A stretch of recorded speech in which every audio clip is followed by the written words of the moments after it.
Capítulo 2. Caín. Mi salvación de aquellos tormentos me llegó de una parte totalmente inesperada, y con ella entró en mi vida algo nuevo, algo que hasta hoy ha seguido actuando sobre ella. Poco tiempo antes había ingresado en nuestro colegio latino un nuevo alumno. Era hijo de una viuda acomodada que había trasladado su residencia a nuestra ciudad y llevaba aún un brazal de luto en la manga. Asistía a una clase superior a la mía y era algunos años mayor que yo, pero no tardó en atraer mi interés, como en general el de todos sus condiscípulos. Este alumno singular parecía ser mucho mayor de lo que representaba. No hacía en nadie la impresión de un muchacho. Entre nosotros, infantiles aún, se movía aislado y seguro como un hombre. No era nada popular, no tomaba parte en los juegos y mucho menos en las peleas. Solo el acento resuelto y seguro de sí mismo con que respondía a los profesores agradaba a los demás. Se llamaba Max Demian. Un día, como ya había sucedido alguna que otra vez en nuestro colegio, hubo que instalar por no sé qué motivos una segunda clase en el aula de la nuestra, suficientemente amplia.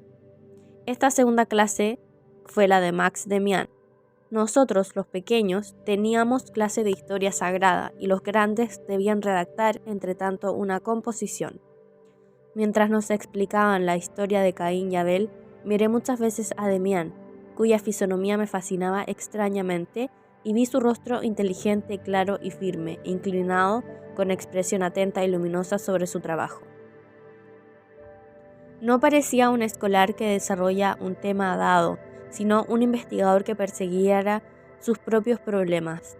No podía decir que Demián me fuese simpático, por lo contrario me parecía frío, orgulloso y demasiado seguro de sí mismo, y encontraba que sus ojos miraban ya como los de un hombre maduro, con aquella expresión un poco triste, surcada de relámpagos de burla, que nunca resulta grata a los niños. Me fuera o no simpático tenía que mirarle sin cesar, pero apenas levantaba él sus ojos hacia mí, bajaba yo asustado los míos. Al evocar hoy al Demián de nuestra época escolar, veo que era totalmente distinto de todos nosotros y poseía un sello personalísimo y singular que atrajo la atención sobre él, pero también que hacía todo lo posible por pasar inadvertido, manteniéndose y comportándose como un príncipe disfrazado que se va entre muchachos y campesinos y se esfuerza en parecer uno de ellos. Al terminar las clases salió detrás de mí, y cuando perdimos de vista a los demás me alcanzó y me saludó. Su saludo correcto y cortés fue también el de una persona mayor, aunque Demián tratara de imitar en él nuestras maneras escolares. ¿Quieres que vayamos un rato juntos?, preguntó afablemente. Yo asentí halagado. Luego le describí dónde vivía. «Ah, ¿vives en esa casa?», repuso sonriendo. «Ya la conozco. Encima de la puerta hay una cosa rara que me ha interesado desde que la descubrí». Al principio no supe a qué podía referirse y me asombró que pareciera conocer nuestra casa mejor que yo mismo. Luego recordé que la clave del arco de entrada ostentaba una especie de escudo medio borrado ya por la acción del tiempo y por las sucesivas capas de pintura. Que yo supiera no tenía relación alguna con nosotros ni con nuestra familia. «No sé lo que podrá ser», dije tímidamente. «Parece un pájaro o algo interesante, debe ser muy antiguo. Dicen que la casa perteneció un tiempo al convento». «Es muy posible», asintió Demián. «De todos modos, míralo bien. Estas cosas resultan a veces muy interesantes. El pájaro creo que es un gavilán». Anduvimos un buen trecho en silencio, sintiendo yo una cierta turbación embarazosa, hasta que Demián se echó a reír de repente como si recordase algo divertido. «¿Qué os contaban hoy en la clase?», dijo vivamente. «La historia de Caín, que llevaba la señal en la frente, ¿verdad? ¿Te gustó esa historia?». «No, pocas veces me había gustado algo de todo lo que debíamos aprender, pero no me atreví a decirlo porque me parecía estar hablando con una persona mayor. Contesté, pues, que aquella historia me gustaba mucho». Demián me dio una palmada en el hombro. «Conmigo no necesitas fingir, querido, pero realmente es una historia singular, a mi juicio mucho más singular que la mayoría de las que nos enseñan. Cierto es que el profesor no ha dicho gran cosa sobre ella, nada más que lo corriente sobre Dios, el pecado, etc. Sin embargo, yo creo, se interrumpió y me interpeló sonriendo. No sé si te interesan estas cosas. Yo creo, continuó, que esta historia de Caín puede interpretarse también de un modo completamente distinto. La mayoría de las cosas que nos enseñan son, desde luego, verdaderas y exactas, pero pueden también ser contempladas desde un punto de vista distinto del de los profesores y entonces presentan casi siempre un sentido más pleno. Por ejemplo, esta historia de Caín y de la señal impuesta sobre su frente no puede nunca satisfacernos tal y como se nos explica. ¿No te parece? Que un hombre mata a su hermano en una disputa es cosa muy posible, y también lo es que luego sienta miedo y se humille. Pero que su cobardía sea recompensada, especialmente con una distinción que le protege e inspira miedo a todos los demás, eso es ya muy raro. Desde luego, respondí interesado. Aquello comenzaba a intrigarme. ¿Pero qué otra explicación puede tener la historia? Demián me dio una palmada en el hombro. Muy sencilla. Lo que existió en un principio y constituyó el punto de partida de la historia fue la señal. Había un hombre cuyo rostro mostraba algo especial, algo que inspiraba miedo a los demás. No se atrevían a tocarle y se sentían cobardes ante él y ante sus hijos. Pero desde luego no se trataba de una señal efectiva en la frente, de algo así como un sello de correos. En la vida no suelen pasar las cosas tan toscamente. Se trataba más bien de algo inquietante, apenas perceptible, de un poco más de inteligencia y de osadía en la mirada. Aquel hombre era poderoso e infundió temor. Tenía una señal. Uno podía explicarse aquello como quisiera, y uno quiere siempre lo que es más cómodo y le da la razón. Se tenía miedo a los hijos de Caín, marcados con una señal, y se explicó aquella señal. No como lo que realmente era, como una distinción, sino como todo lo contrario. Se dijo que los hombres marcados con aquella señal eran sospechosos e inquietantes, y así sucedía en efecto. Los hombres valerosos y de carácter han inquietado siempre a las demás gentes. Resultaba pues harto incómodo que existiese una raza de hombres sin miedo e inquietantes, y se le colgó el sobrenombre y una fábula para vengarse de ella y para justificar un poco el miedo sufrido, ¿comprendes? Sí, creo que sí. Pero entonces Caín no habría sido malo y toda esa historia de la Biblia sería mentira. Sí y no. Estas historias son tan antiguas, son siempre verdaderas, pero no siempre han sido recogidas y explicadas con plena exactitud. En fin, yo opino que Caín era todo un hombre y que si se le colgó esta historia fue porque se le temía. Todo ello no fue en un principio más que una murmuración, una de tantas cosas como la gente charla por ahí, que tenía su fondo de verdad en cuanto Caín y sus hijos llevaban una especie de señal y se distinguían de la mayoría de la gente. Yo escuchaba con asombro. ¿Entonces tú crees que tampoco el asesinato de Abel es verdad?, pregunté intrigado. Eso no, seguramente fue verdad. El hombre fuerte mató a uno más débil. Que este fuera realmente su hermano es ya más dudoso, pero no importa, en último término todos los hombres son hermanos. Así pues, el hombre fuerte mató a uno más débil. Quizá fuese un acto heroico, quizá no. De todos modos, los demás hombres débiles sintieron miedo y clamaron contra el homicida. Pero cuando se les preguntaba por qué no lo mataban a su vez, en lugar de responder porque somos unos cobardes, contestaban: no es posible, tiene una señal, está marcado por Dios. La fábula debió de nacer así, pero te estoy deteniendo demasiado. Adiós. Dobló por una calle transversa dejándome solo y más asombrado que nunca en mi vida. Apenas le perdí de vista, me pareció increíble todo lo que me había dicho. Caín, un hombre noble, y Abel, un cobarde. La marca de Caín, una distinción. Todo aquello era absurdo, sacrilegio e impío. ¿Y Dios? ¿Qué papel representaba entonces? ¿No había acaso aceptado el sacrificio de Abel? ¿No lo quería? Simplezas. Empecé a sospechar que Demián había querido burlarse de mí. Era un muchacho muy inteligente y hablaba muy bien, pero no podía ser.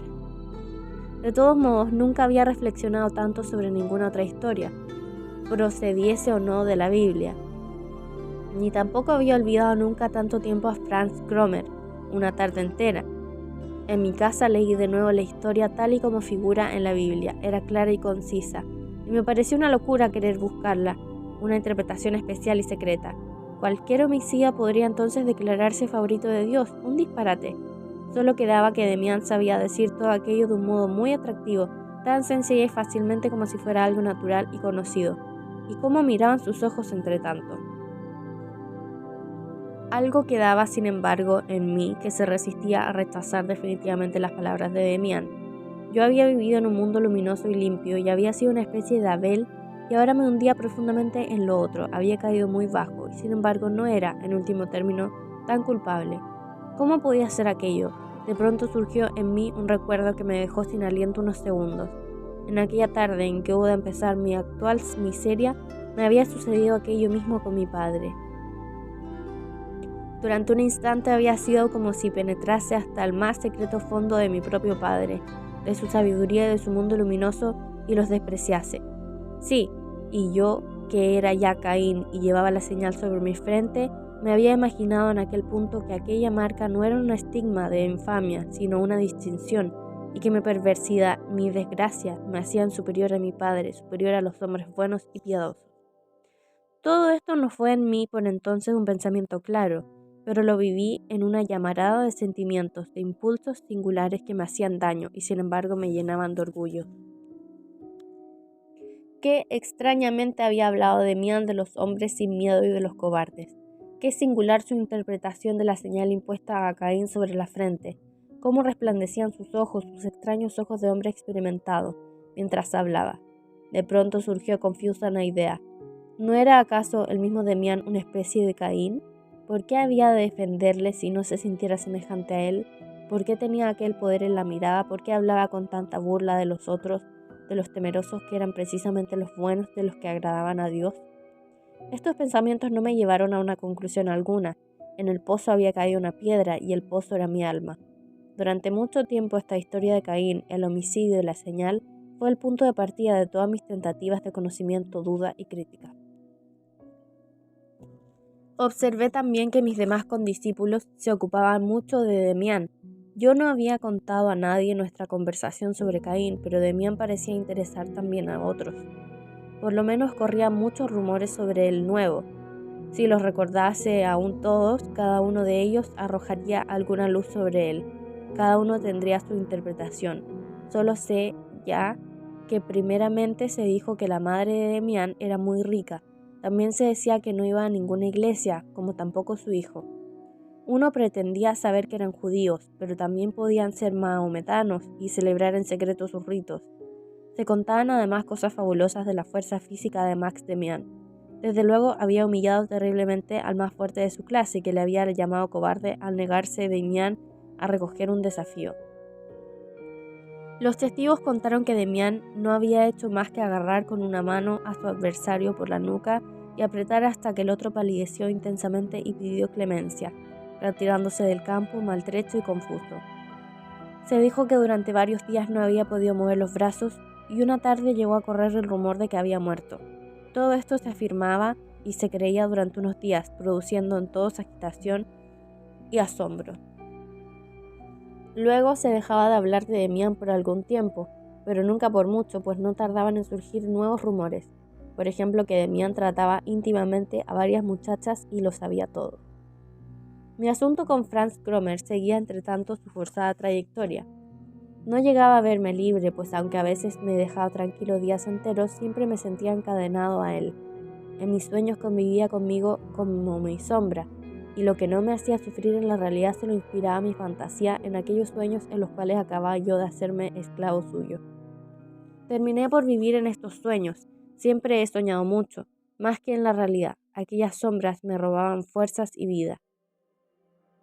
Entre otras cosas, soñé con frecuencia que Kromer me maltrataba, me escupía y se arrodillaba encima de mí, y lo que era peor, que me inducía a cometer graves delitos, o mejor dicho, me forzaba con su poderosa influencia a cometerlos. El más espantoso de estos sueños, del que desperté medio enloquecido, desarrollaba una tentativa de asesinato contra la persona de mi padre. Kromer afilaba un cuchillo y me lo ponía en la mano. Nos apostábamos detrás de los árboles de la avenida y acechábamos a alguien. Yo no sabía quién, pero cuando alguien vino hacia nosotros y Kromer me apretó el brazo indicándome que era aquella la persona a la que había de herir, vi que era mi padre. En este punto me desperté. En medio de todo esto pensaba aún algunas veces en la historia de Caín y Abel, pero muy poco ya en Demián. La primera vez que volvió a acercarse a mí fue también singularmente en un sueño. Soñé en efecto una vez más que era violentado o maltratado, pero en lugar de Cromer era ahora Demián, quien hundía sus rodillas de mi cuerpo. Ahora bien, y esto era completamente nuevo y hubo que causarme profunda impresión, todo lo que había sufrido de Cromer con angustioso tormento y viva repulsión, lo sufría de Demián con agrado y con un sentimiento mixto de júbilo y temor. 2 veces tuve este sueño. Luego volvió Cromer a ocupar su puesto habitual. No me es posible ya diferenciar con exactitud lo que vivía en estos sueños de lo que vivía en la realidad. El caso es que mis desdichadas relaciones con Cromer siguieron adelante, sin interrumpirse, cuando a fuerza de pequeños hurtos acabé de satisfacerle la suma adelantada. Ahora conocía estos hurtos, y siempre me preguntaba de dónde había sacado el dinero, y me tenía más en su poder que nunca. Muchas veces me amenazaba con decírselo todo a mi padre, y entonces el temor de que cumpliera su amenaza sobrepasaba apenas mi pesar por no haberlo hecho yo así desde un principio. De todos modos, y no obstante mi honda miseria, no acababa de lamentar todo aquello, o por lo menos son todos los instantes, y a veces creía sentir que debía ser así. Sobre mí pesaba una fatalidad y era inútil querer forzarla. Es de suponer que mi extraño comportamiento hiciera sufrir un poco a mis padres. Un espíritu extraño se había apoderado de mí, no encajaba ya en nuestra comunidad tan íntima hasta entonces y que ahora me inspiraba a veces una tremenda nostalgia como de perdidos paraísos. Mi madre me trataba más bien como un enfermo que como a un malvado, pero mi verdadera situación se reflejaba mejor en la conducta de mis 2 hermanas para conmigo. Muy cariñosas me hacían, sin embargo, infinitamente desgraciado, dejando ver que me consideraban como un poseído, más digno de lástima que de reproche, pero del cual se ha adueñado el mal al fin y al cabo. Advertía que rezaban por mí de otra manera que hasta entonces, y sentía la inutilidad de aquellas oraciones. A veces experimentaba una imperiosa necesidad de alivio, el ardiente deseo de una confesión general, pero presentía que ni a mi padre ni a mi madre podría revelárselo y explicárselo todo exactamente. Sabía que me acogerían con todo cariño, que se mostrarían indulgentes y hasta compasivos, pero también que no me comprenderían por completo y que todo aquello sería considerado como una especie de extravío, siendo como era pura fatalidad. Muchos se resistirán a creer que un niño de apenas 11 años pueda ya sentir así. No escribo para ellos mi relato, lo escribo para aquellos que conocen mejor al hombre. El adulto que ha aprendido a transformar en ideas una parte de sus sentimientos, echa de menos estas ideas en el niño y opina que tampoco existieron los sentimientos. Por mi parte, rara vez en mi vida he vivido y sufrido tan hondamente como entonces. Un día de lluvia me había citado mi verdugo en la plaza del castillo y le esperaba allí, removiendo con los pies la hojarasca mojada que aún caía de los negros castaños chorreantes. No tenía dinero, pero había apartado 2 trozos de pastel y los traía conmigo, para no presentarme a Cromer con las manos vacías. Estaba acostumbrado a permanecer así en un rincón cualquiera esperando pacientemente a Cromer y me resignaba a ello, como el hombre se resigna a lo inevitable. Al fin llegó. Aquel día me entretuvo un poco, me dio un par de puñetazos en las costillas, rió, tomó los pedazos de pastel, me ofreció un cigarrillo húmedo que yo rehusé y se mostró más amable que de costumbre. Al ir a marcharse, exclamó: «Ah, se me olvidaba decirte que la próxima vez podías traer contigo a tu hermana, a la mayor, ¿cómo se llama?». Sin acabar de comprenderle, permanecí mudo, mirándole asombrado. «¿No entiendes? Que tienes que traer a tu hermana». «Sí, pero no puede ser, Cromer, no debo hacerlo y además ella no querrá venir». Me figuraba que aquella singular petición no era más que un nuevo pretexto para atormentarme, pues Cromer empezaba muchas veces por exigirme algo imposible y después de asustarme y humillarme, acababa por aceptar una transacción, teniendo yo que pagar mi rescate con nuevas sumas de dinero u otros presentes. Pero esta vez se mostró muy distinto. Mi negativa no pareció irritarle. «Está bien», dijo ligeramente, «ya lo pensarás. Quisiera conocer a tu hermana. Alguna ocasión habrá. Por ejemplo, puedes salir con ella de paseo y hacerme yo el encontradizo. Mañana nos veremos y volveremos a hablar sobre él». Cuando Cromer se hubo ido, comencé a darme alguna cuenta de lo que significaba su deseo. Completamente niño aún, sabía sin embargo de oídas que los chicos y las chicas, cuando eran ya algo mayores, podían hacer entre sí ciertas cosas misteriosas, indecentes y prohibidas. Y ahora tenía yo que de repente vi con claridad lo monstruoso de la nueva existencia de Cromer y resolví no prestarme jamás a ella, pero apenas me atreví a pensar lo que entonces sucedería y cómo habría de vengarse el Cromer sobre mí. Desconsolado, atravesé la plaza desierta con las manos en los bolsillos. Nuevos tormentos, nueva esclavitud. Una voz fresca y grave pronunció de pronto mi nombre. Sentí miedo y eché a correr. Alguien corrió detrás de mí. Una mano me sujetó sin violencia. Era Max Demian. Me di por vencido. ¿Eres tú?, pregunté inseguro. ¿Qué susto me has dado? Me miró fijamente. Nunca me había parecido tanto su mirada, la de una persona mayor, la de alguien superior y penetrante. Hacía mucho tiempo que no habíamos vuelto a hablar. Lo siento, me respondió con su aire peculiar, cortés y decidido al mismo tiempo. Pero escucha, no debe uno nunca asustarse tanto. Hay veces que no se puede remediar. Así parece. Pero mira, si te asustas así delante de alguien que no te ha hecho nada, ese alguien empezará a pensar, se quedará extrañado y entrará en curiosidad. Pensará que eres singularmente asustadizo y se dirá que solo es así cuando se tiene miedo. Los cobardes tienen siempre miedo, pero yo no creo que tú seas realmente un cobarde, aunque tampoco seas un héroe desde luego. Hay cosas que te darán miedo, también hay hombres de los que tienes miedo, y esto sí que no debe pasarte. Nunca se debe tener miedo a ningún hombre. A mí, por ejemplo, no me tendrás miedo, ¿sí? No, a ti no. ¿Lo ves? Pero hay otros a los que sí tienes miedo. No lo sé, déjame, ¿qué quieres de mí? Apresuré el paso en un impulso de fuga, pero Demian se mantuvo a mi lado y sentí su mirada sobre mí.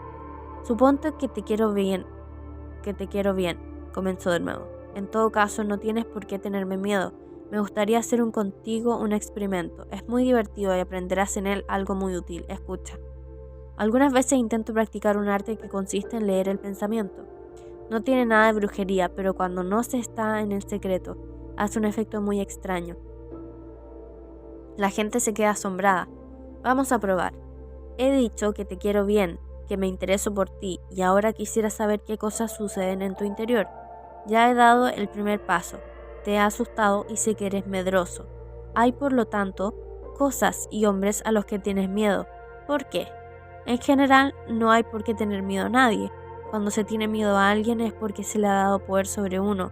Por ejemplo, hemos hecho algo malo y el otro lo sabe y tiene entonces poder sobre nosotros. ¿Comprendes? Es muy fácil, ¿no?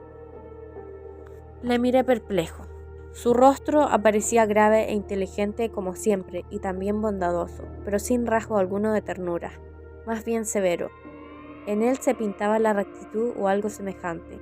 Yo no sabía lo que me pasaba. Demian se alzaba ante mí como un hechicero. ¿Me has entendido?, preguntó de nuevo. Yo asentí. Me era imposible decir nada. Yo te previne de esto de leer el pensamiento hacía un efecto muy extraño, pero en el fondo es una cosa muy fácil. Podría decirte también lo que pensaste de mí cuando te hablé de la historia de Caín y Abel, pero esto no tiene nada que ver con nuestro asunto de hoy. No me parece tampoco imposible que después hayas soñado conmigo alguna vez. Dejémoslo también. Eres un muchacho inteligente, los demás son tan estúpidos. De cuando en cuando me gusta charlar con un chico despierto en el que pueda tener confianza, ¿te parece bien? Ya lo creo, pero no comprendo. Vamos a volver ahora a nuestro divertido experimento. Hasta ahora hemos hallado lo siguiente. Ese es un muchacho asustadizo. Tiene miedo a alguien. Probablemente comparte con ese otro un secreto que le es muy penoso. ¿Voy bien? Como en el sueño me sentía subyugado por su voz y por su poderoso influjo, me limité a sentir de nuevo. ¿No hablaba acaso una voz que solo de mí podía brotar? ¿Que lo sabía todo? ¿Que todo lo sabía mejor y más claramente que yo? Demian me dio una fuerte palmada en el hombro. He acertado, pues, ya me lo figuraba. Ahora, solo una pregunta más. ¿Sabes cómo se llama ese muchacho que se marchó de la plaza antes que tú? Temblé sobrecogido. Mi secreto, rosado, se estremecía dolorosamente dentro de mí, resistiéndose a salir a la luz. ¿Qué muchacho? No había ninguno, estaba yo solo. Demián se echó a reír. Suéltalo ya, dijo riendo. ¿Cómo se llama? ¿Te refieres a Franz Cromer? Murmuré. Aprobó satisfecho. Bravo, eres un buen chico y creo que seremos amigos, pero ahora voy a decirte una cosa. Ese Cromer, como se llame, es un mal bicho. Su cara me dice que es bribón. ¿Qué opinas tú? Oh sí, suspiré, es terrible. Es un demonio, pero no debes saber nada de esto. Por Dios, que no lo sepa. ¿Le conoces? ¿Te conoce él? No tengas cuidado, no anda ya por aquí y no me conoce. Por lo menos no todavía. A mí sí me gustaría conocerle. ¿Va a la escuela? Sí, ¿en qué clase está? En la 5ª, pero por Dios no le digas nada, te lo suplico. Estate quieto, estate tranquilo, no te pasará nada. Probablemente no tendrás ya ganas de contarme algo más sobre ese Cromer. No puedo, no, déjame. Demián permaneció un rato en silencio, luego prosiguió. Lo siento. Hubiéramos podido continuar un poco más el experimento, pero no quiero atormentarte. Ya te habrás convencido de que ese miedo que te tiene no es nada bueno. Te anula por completo y tienes que liberarte de él. Tienes que liberarte de ese miedo si quieres llegar a ser alguna vez un hombre de verdad, ¿me entiendes? Desde luego, tienes razón, pero no es posible. Tú no sabes. Ya has visto que sé muchas más cosas de las que tú te figurabas. ¿Le debes dinero? Sí, también, pero no es eso lo principal. No te lo puedo decir, no puedo. Entonces no serviría de nada que yo te procurase todo el dinero que le debes. Puedo dártelo sin dificultad ninguna. No, no es eso. No le hables a nadie de esto, te lo ruego, ni una palabra. Confía en mí, Sinclair. Ya me contarás alguna vez tus secretos. Nunca, exclamé violentamente. Como quieras. Pensaba que quizá te decidieras alguna vez a contarme algo más voluntariamente, ¿se entiende? ¿O es que crees que iba a ser lo mismo que Cromer? Oh no, pero por ahora no sabes nada. Absolutamente nada. Pienso nada más en lo que podrá hacer, pero puedo estar seguro de que nunca haré lo que Cromer. Además, a mí no me debes nada. Durante un buen rato permanecimos callados. Yo me iba sintiendo más tranquilo, pero las averiguaciones de Demián me parecían cada vez más enigmáticas. Tengo que volver a casa, dije al cabo, ciñéndose más estrechamente el abrigo bajo la lluvia. Pero antes quisiera decirte aún una cosa, ya que hemos llegado tan lejos. Tienes que librarte de este tipo. Si no hay otro medio, mátale. Me gustaría que lo hicieras y te admiraría, incluso puede que te ayudara. Volví a sentir miedo. La historia de Caín acudió de pronto a mi recuerdo. Sobrecogido, empecé a llorar mansamente. Demasiadas cosas inquietantes rondaban en torno mío. Bueno, basta ya, sonrió Max Demián. Vuélvete a casa, todo se arreglará, aunque lo más sencillo sería matarle, y en estas cosas lo más sencillo es siempre lo mejor. No estás en muy buenas manos con tu amigo Cromer. Volví a casa y me pareció que había faltado a ella en un año. Todo parecía cambiado. Entre Cromer y yo se alzaba algo como un porvenir, algo como una esperanza. No estaba solo ya. Advertí ahora cuán terriblemente solo con mi secreto había estado semana tras semana, y en el acto volví a pensar lo que ya tantas veces que una confesión ante mis padres me hubiera aliviado, pero no me habría redimido por entero. Ahora casi me había confesado a otra persona, a un extraño, y un presentimiento de redención volaba hacia mí como un intenso perfume. De todos modos, mis temores tardaron aún mucho tiempo en desaparecer. Estaba seguro de que todavía habría de tener largas y terribles explicaciones con mi enemigo. Mi sobrepesa fue así tanto mayor al ver que todo sucedía de un modo silencioso, oculto y sereno. El silbido de Cromer no volvió a resonar ante mi casa en todo un día, en 2, 3 días, en una semana entera. No me atrevía a creerlo y en mi interior estaba siempre a la escucha, temiendo que volviese a sonar de pronto, precisamente cuando empezase yo a no esperarlo. Proseguía y siguió ausente, desconfiando de mi nueva libertad, no acababa de creer enteramente en ella, hasta que un día tropecé con Franz Cromer. Venía calle abajo en dirección contraria a la mía. Al verme se estremeció, contrajo el rostro en una terrible mueca y dio media vuelta para no encontrarse conmigo. Fue aquel un instante inefable. Mi enemigo huía de mí, mi demonio me tenía miedo. La sorpresa y la alegría entraron tumultuosamente en mí. Por aquellos días volvió Demián a dejarse ver. Me esperaba delante del colegio. Dios te guarde, le dije. Buenos días, Sinclair. Quería saber cómo te va. Cromer te deja ya tranquilo, ¿no? Gracias a ti, ¿verdad? Pero ¿cómo lo has conseguido? ¿Cómo? No entiendo lo que pasa. No he vuelto a saber de él. Me alegro. Si alguna vez volviera a importunarte, no creo que lo haga. Pero de semejante canalla hay que esperarlo todo. Bastará con que le digas que se acuerde de Demián. ¿Pero cómo te las has arreglado? ¿Te has pegado con él y lo has vencido? No, no soy aficionado a eso. No he hecho más que hablar con él como antes contigo y he podido convencerle de que lo mejor para él es dejarte ya en paz. ¿No le habrás dado dinero? No, querido, ese medio ya lo habías probado tú. Se desprendió de mí, eludiendo las preguntas con que le agobiaba. Su extraña personalidad siguió inspirándome los más confusos sentimientos, mezcla de gratitud y recelo, de admiración y miedo, de simpatía y repulsa interior. Me propuse volver a verlo pronto y hablar de nuevo con él de todo aquello y de la historia de Caín. No llegué a hacerlo. La gratitud no es en general una virtud en la que yo crea. Me pareciera equivocado exigirla de un niño. No me asombra, por lo tanto, gran cosa la total ingratitud que yo mismo demostré por entonces con respecto a Max Demián. Hoy en día creo firmemente que si Demián no me hubiera libertado de las garras de Cromer, yo habría salido de ellas enfermo y corrompido para toda la vida. Ya por entonces veía yo en esta liberación el mayor acontecimiento de mi joven existencia, pero el libertador mismo lo eché a un lado en cuanto hubo realizado el milagro. Ya he dicho que esta ingratitud no me parece extraña, lo singular es la falta de curiosidad que demostré en aquella ocasión.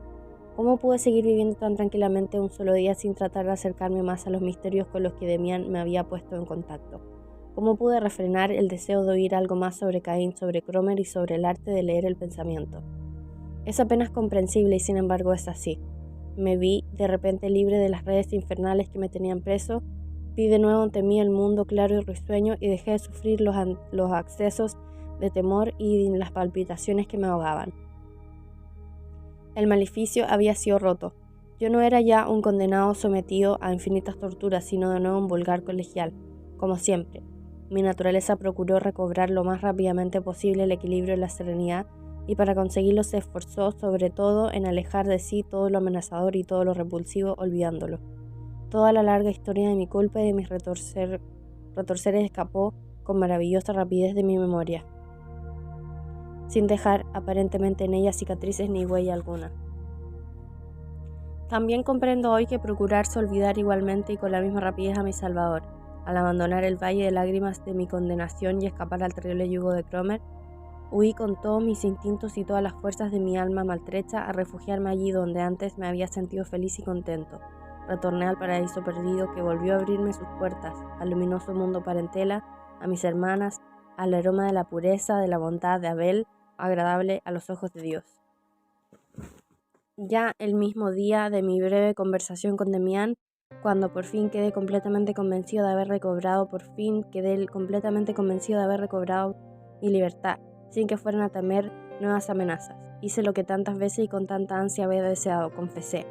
Me llegué a mi madre y le enseñé la hucha violentada y llena de fichas en lugar de monedas, y le conté cómo mi propia culpa me había tenido mucho tiempo encadenado a un malvado que se complacía en torturarme. Mi madre no llegó a comprenderlo todo, pero vi la hucha con mis ojos cambiados, oyó mi voz cambiada y sintió que había sanado y le era devuelto. Comenzó entonces para mí, invadido por elevados sentimientos, la fiesta de mi nueva acogida en el hogar, la vuelta del hijo pródigo. Mi madre me condujo a la presencia de mi padre y tuve que repetirle la historia, entre preguntas y exclamaciones de asombro.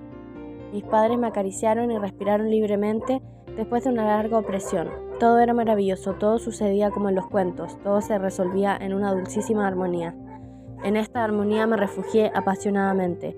No me saciaba de comprobar que poseía de nuevo la paz y la confianza de mis padres. Me convertí en un muchacho modelo, apegado al hogar, y a la hora de los rezos entonaba los viejos himnos amados con toda la emoción del converso, del hombre a quien acababan de serle perdonadas todas sus culpas. Y sin embargo, no era esta la conducta que hubiera debido seguir. Surge aquí la única explicación verdadera de mi olvidadiza ingratitud para con Demián. Era a él a quien hubiera debido confesarme. Esta confesión, menos decorativa y conmovedora, hubiera sido más fructífera para mí, pero yo me así con todas mis raíces a mi antiguo mundo paradisiaco. Había vuelto a él y había sido benignamente acogido, y Demián no pertenecía a él en modo alguno. No encajaba en él, aunque muy distintamente era como Cromer un corruptor También él me enlazaba con el otro mundo, con el mundo perverso y sombrío del que yo no quería volver a saber nada. No podía ni quería abandonar a Abel y contribuir a glorificar a Caín en el momento preciso en que yo mismo había vuelto a ser un Abel. Hasta aquí el proceso exterior. El interior hubo de ser el siguiente. Yo me había salvado de las manos de Cromer y de las del demonio, pero no por mi propio esfuerzo. Había intentado caminar por los senderos del mundo y estos habían resultado demasiado escabrosos para mí. Rescatado por una mano amiga, corrí ciegamente a refugiarme en el regazo de mi madre, en el seguro redil de una puerilidad resignada y piadosa.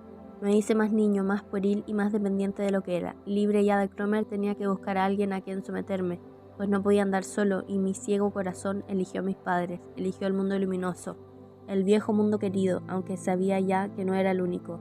De no haber obrado así, hubiera tenido que acogerme a Demián y confiarme a él. Si no lo hice, no fue por una justificada desconfianza ante sus extrañas ideas, según creí entonces, fue sencillamente por miedo, pues Demián hubiera exigido de mí mucho más de lo que exigieron mis padres. Habría intentado hacerme más independiente con el estímulo, la exhortación, la burla y la ironía. Hoy ya sé muy bien que nada en el mundo repugna tanto al hombre como seguir el camino que ha de conducirle hacia sí mismo. Sin embargo, cerca de un año después, no pude resistir la tentación de preguntar a mi padre en el curso de un paseo cómo podía ser que alguna gente proclamase a Caín mejor que Abel. Muy asombrado me explicó que aquella doctrina carecía de novedad. Había surgido ya en los primeros tiempos del cristianismo y había sido sostenida por varias sectas, la de los cainistas. Entre ellas, naturalmente, aquella insensata teoría no era más que una invención del diablo para intentar destruir nuestra fe, pues si se daba la razón a Caín en contra de Abel, resultaba que Dios se había equivocado, no siendo por lo tanto el Dios de la Biblia el único y verdadero, sino un Dios falso y deleznable. Los cainistas habían sostenido y predicado efectivamente algo semejante, pero esta herejía había desaparecido de la humanidad hacía ya mucho tiempo, y mi padre extrañaba que un condiscípulo mío hubiese llegado a saber algo de ella. De todos modos, me exhortaba seriamente a alejar de mí tales ideas. Escucha el siguiente capítulo en el siguiente video. Muchas gracias.